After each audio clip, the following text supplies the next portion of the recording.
ನಮಸ್ಕಾರ ವೀಕ್ಷಕರೇ, ಶುಭೋದಯ ತಮ್ಮೆಲ್ಲರಿಗೂ. ನಿಮ್ಮ ನೆಚ್ಚಿನ ಅಚ್ಚುಮೆಚ್ಚಿನ ಕೆಪಿ ನಂಜುಂಡಿರವರ ಲಕ್ಷ್ಮೀ ಗೋಲ್ಡ್ಸ್ ಪ್ಯಾಲೇಸ್ ಅರ್ಪಿಸುವ ಬೃಹತ್ ಬ್ರಹ್ಮಾಂಡ ಕಾರ್ಯಕ್ರಮಕ್ಕೆ ಪ್ರೀತಿಯ ಆತ್ಮೀಯ ಸ್ವಾಗತ, ಸುಸ್ವಾಗತ. ಬುದ್ಧಿವಂತಿಕೆ ಮನುಷ್ಯನ ಅಧೀನ, ಮನುಷ್ಯ ಪ್ರತಿಭೆಯ ಅಧೀನ ಅಂತ ಹೇಳ್ತಾ ಗುರೂಜಿಯವರನ್ನ ಕಾರ್ಯಕ್ರಮಕ್ಕೆ ಸ್ವಾಗತಿಸೋಣ. ಶ್ರೀಯುತರು ಶ್ರೀ ಸಂಪೂರ್ಣ ಸನಾತನ ಧರ್ಮ ಸಂರಕ್ಷಣಾ ಸಮಿತಿಯ ಸಂಸ್ಥಾಪಕರು ಹಾಗೂ ಶ್ರೀ ಸಂಪೂರ್ಣ ವರಮಹಾಲಕ್ಷ್ಮಿ ಮಹಾಸಂಸ್ಥಾನದ ವ್ಯವಸ್ಥಾಪಕ ನಿರ್ದೇಶಕರು, ನಮ್ಮೆಲ್ಲರ ಪ್ರೀತಿಯ ಗುರುಗಳು ಶ್ರೀ ನರೇಂದ್ರ ಬಾಬು ಶರ್ಮಾ ಗುರೂಜಿಯವರು. ಗುರುಜಿ ನಮಸ್ಕಾರ.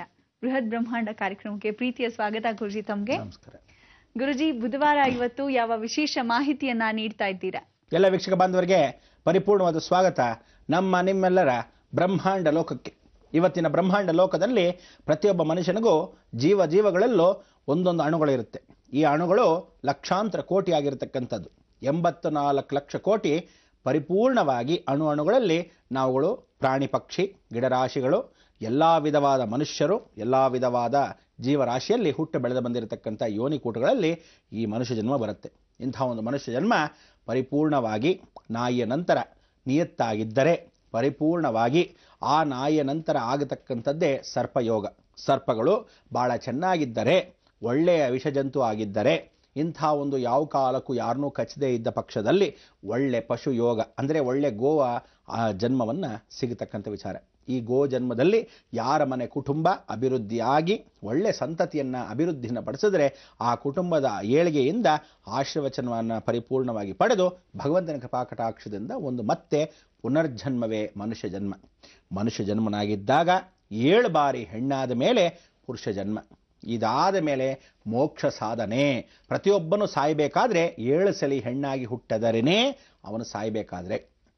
ಅಂದರೆ ಪುನರ್ಜನ್ಮ ಯಾವ ಕಾಲಕ್ಕೂ ಬೇಡ, ಮೋಕ್ಷ ಬೇಕು ಅನ್ನೋರಿಗೆ. ಕೆಲವರಿಗೆ ಕೇತು ಮುಖಾಂತರ ಮೋಕ್ಷ ಅಂದರೆ ಒಳ್ಳೆಯ ಸ್ಥಾನದಲ್ಲಿ ಅಥವಾ ದೈವಿಕ ತತ್ವದಲ್ಲಿ ಆ ಮೋಕ್ಷ ಲಭಿಸಬೇಕಾದರೆ, ದೈವತತ್ವ ಅನ್ನೋದು ತಾನಾಗೇ ಬರೋದಲ್ಲ. ಸಂಸ್ಕಾರದಿಂದ ನಾವುಗಳು ಕಲ್ತ್ರೆ, ಎಷ್ಟೋ ಜನ್ಮ ಪಾಪಕರ್ಮಗಳನ್ನು ಕಳೆದಿದ್ದರೆ, ಆ ಪುಣ್ಯವನ್ನು ಸಂಪಾದನೆ ಮಾಡಿರತಕ್ಕಂಥ ಫಿಕ್ಸೆಡ್ ಡಿಪಾಸಿಟ್ ಆಗಿದ್ದರೆ, ಆ ಜನ್ಮದ ಋಣಾನುಬಂಧ ಇದ್ದರೆ, ಈ ಜನ್ಮದಲ್ಲಿ ಋಣ ಅತಿ ಶೀಘ್ರದಲ್ಲಿ ತೀರಿ ಹೋದರೆ ಮೋಕ್ಷವು ಪರಿಪೂರ್ಣತೆ.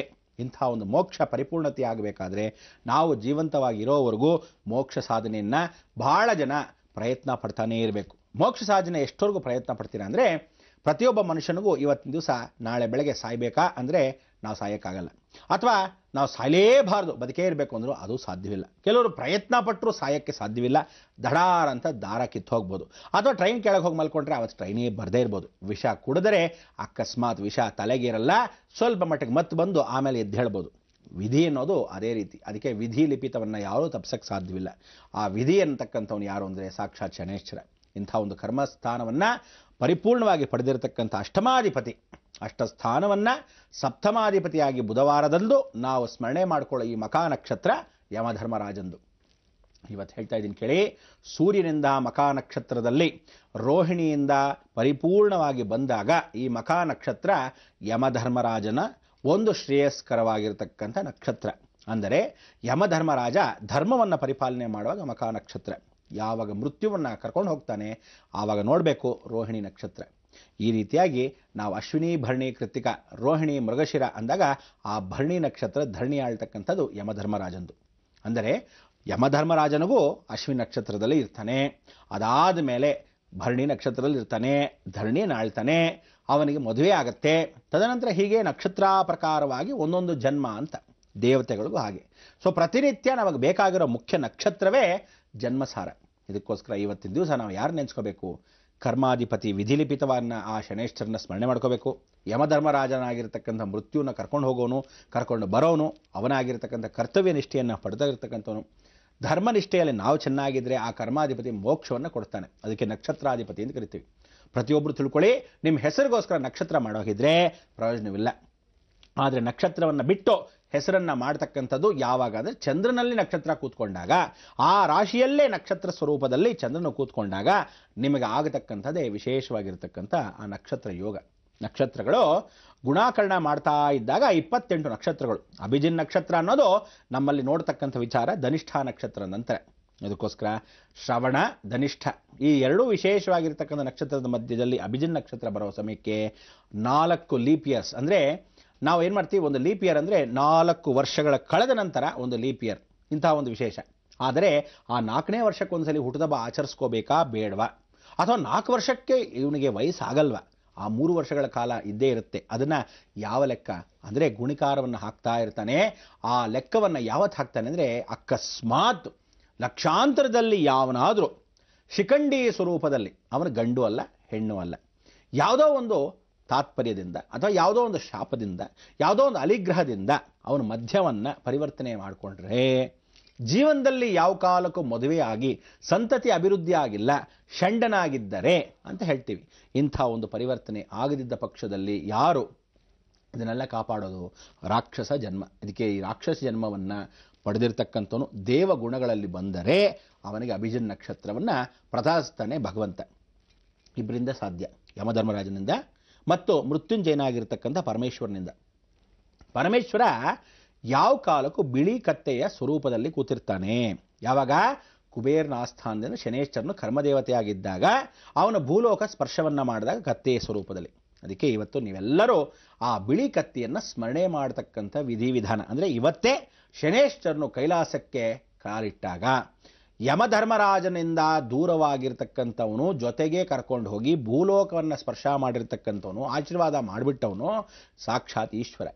ಅವನು ಭೂಮಿಗೆ ಸ್ಪರ್ಶ ಮಾಡಿದಾಗ ಕಾಡು ಕತ್ಲೆಯಲ್ಲಿ ವಿಶೇಷವಾಗಿ ಯಮಧರ್ಮರಾಜನ ಅಂಗವಾಗಿ ಜೊತೆಯಲ್ಲೇ ಕರ್ಕೊಂಡು ಹೋಗಿ ಇವನು ಕುಬೇರನ ಆಸ್ಥಾನ ಅಂದರೆ ಆ ಸ್ಥಳವೆಲ್ಲ ಕುಬೇರನ ಸ್ಥಳ ಆಯಿತು. ಇವತ್ತಿಗೂ ಆ ಕುಬೇರಲಿಂಗ ಅದೇ ಸ್ಥಳದಲ್ಲಿದೆ.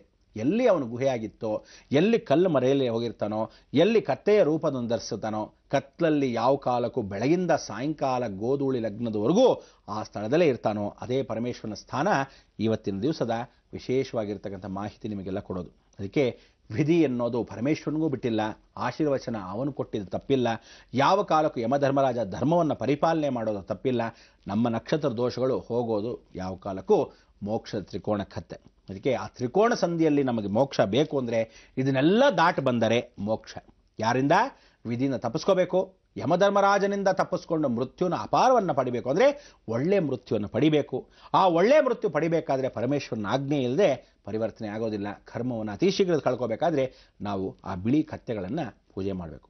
ಗಾರ್ಗದಭ, ಅದಕ್ಕೋಸ್ಕರ ಈ ಗಾರ್ಗದಭ ಅನ್ನೋದು ಈ ಕತ್ತೆಯನ್ನು ಸಂಸ್ಕೃತ ಸ್ವರೂಪದಲ್ಲಿ ಯಾರು ಬಿಳಿ ಶ್ವೇತವಾಗಿರ್ತಕ್ಕಂಥ ಕತ್ತೆಯನ್ನು ಪೂಜೆ ಮಾಡ್ತಾರೋ ಆ ವಿಧಿವಿಧಾನಗಳು ನಿಮಗೆ ಹೇಳ್ಕೊಡ್ತೀನಿ. ಅದಕ್ಕೆ ನೀವೆಲ್ಲ ಏನು ಮಾಡಬೇಕು? ತಾಳ್ಮೆಯಿಂದ ಕೂತಿರಬೇಕು.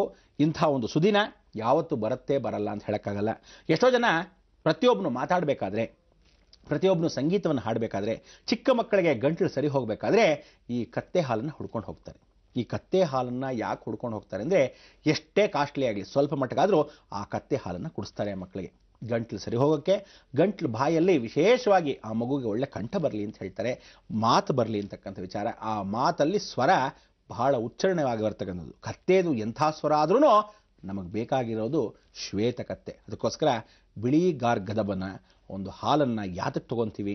ಆ ತಗೊಂಡಾಗ ಆ ರಸಮಯವಾಗ ನಮಗೂ ಅದಕ್ಕೂ ಏನು ಸಂಬಂಧ ಅಂದರೆ, ಸಾಕ್ಷಾತ್ ಪರಮೇಶ್ವರನೇ ಮೋಕ್ಷ ಲಭ್ಯವನ್ನು ಮಾಡ್ತಾನೆ. ಅದಕ್ಕೆ ಕೇತು ಅನ್ನೋದು ಮೋಕ್ಷ, ಕಂಠ, ಆ ಗಾರ್ಗದಭ ಅಂದರೆ ಕತ್ತೆ, ಬಿಳಿ ಕತ್ತೆ ಸಾಕ್ಷಾತ್ ಪರಮೇಶ್ವರ.